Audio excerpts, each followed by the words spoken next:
Under the grey stretch of a winter sky, a small cabin stood alone at the edge of a pine forest, its chimney sending out thin ribbons of smoke that disappeared into the falling snow. Inside, the faint glow of firelight danced on the wooden walls, and an elderly widow named Martha Callahan sat beside it, her frail hands clasped around a chip cup of coffee.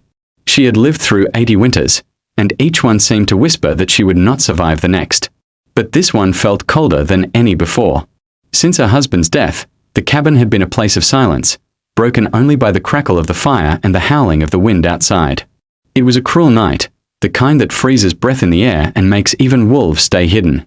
Martha had just added the last piece of wood to the fire when she heard it. Soft knocks on her door.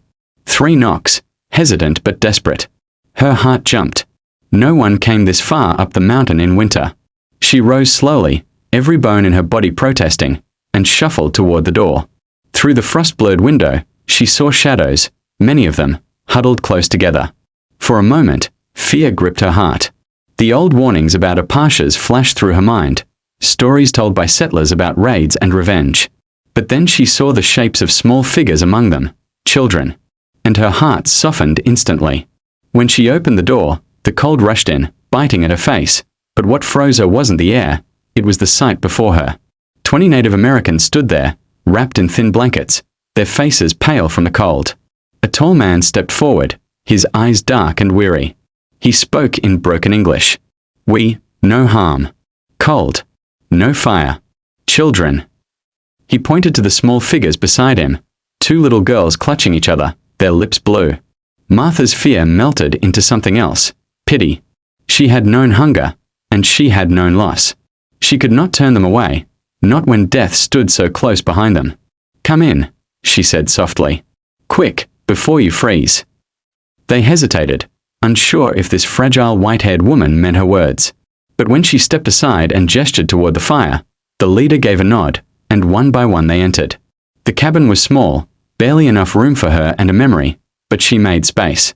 She gave them what she had, old quilts, the last of her bread, and warm water boiled with herbs. She fed the children first, then the old, then the men. She watched as they sat silently, their eyes reflecting both suspicion and gratitude. That night, she barely slept. She stoked the fire again and again, making sure the room stayed warm. Every time she looked at the strangers sleeping on her floor, she felt her husband's voice echo in her mind. "You can't choose who needs help, Martha. You just help." It had been his motto when they lived together on this land, building the cabin with their own hands. She felt tears sting her eyes as she whispered into the flames, "You'd have done the same, Thomas."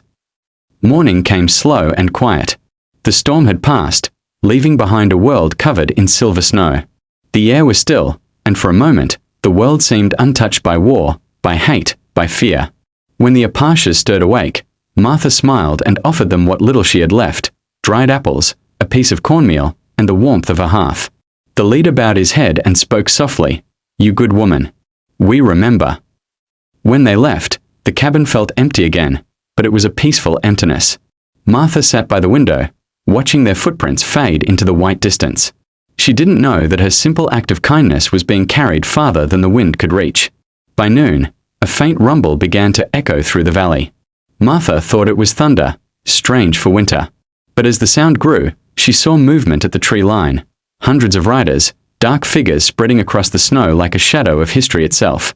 She stood frozen, her heart pounding. 1,000 Apaches, mounted and armed, were approaching her cabin. Her first instinct was fear, an old reflex born of years of hearing stories about what happened when soldiers clashed with tribes. She backed away from the window, whispering a trembling prayer. But as the riders drew near, something unexpected happened. They stopped. All of them. The sound of hooves faded into silence. The leader, draped in a cloak of buffalo hide, rode forward slowly, his gaze fixed on her cabin. When he was close enough, he dismounted and approached on foot. Martha could see his face now, strong, marked by age and wisdom. He lifted his hand, palm open, not in threat but in peace. "You are the white woman who helped my people last night," he said. His voice was deep and calm. She nodded, too afraid to speak. He looked around, then gestured toward his warriors. "No one here will harm you. You are under our protection." Martha blinked, unsure she'd heard correctly. Protection. From them? The man continued. 20 of my people would have died in the storm. You gave them fire and food. You saved their children. Today, our warpath stops here. Not one arrow shall fly near this place. He turned and shouted something in Apache. Instantly, the 1,000 warriors lowered their weapons. The forest, the snow, even the wind seemed to hold its breath. Martha stepped onto her porch, trembling not from cold but from awe. The leader placed a hand over his heart. We remember kindness, even from those who are not of our blood. This cabin will always be safe. For the first time in years, Martha felt tears of something pure and cleansing roll down her cheeks. She looked up at the leader and said, I didn't do much. Just what anyone should do. He smiled gently. Not anyone does. Then, with a silent command, the army of riders turned their horses and disappeared back into the forest, their tracks fading behind them like ghosts of gratitude. Martha stood there for a long time, watching the last of them vanish into the white horizon. That night, the cabin seemed warmer than it ever had. She sat by the fire, the same fire that had saved 20 souls, and felt an unexplainable peace in her chest. The fear that had once haunted her, of being alone, forgotten, old, was gone. She realized that even in her twilight years, she still had something to give. Over the next days, word spread through the nearby settlements. Some called her foolish, others called her blessed. Soldiers came, curious about why a band of Apaches had halted their march. When they found Martha, she simply smiled and said, Sometimes all a storm needs to pass is a little warmth. As winter melted into spring, her cabin became a quiet legend in the valley. Travelers would pass by, leaving small gifts on her porch, bread, wood, sometimes flowers, as if paying tribute to a miracle. The local preacher once asked her if she regretted helping them, knowing the risks. She looked out the window at the hills and said, Regret? No. I think I just learned what Thomas always meant when he said love doesn't need to understand, it just needs to act.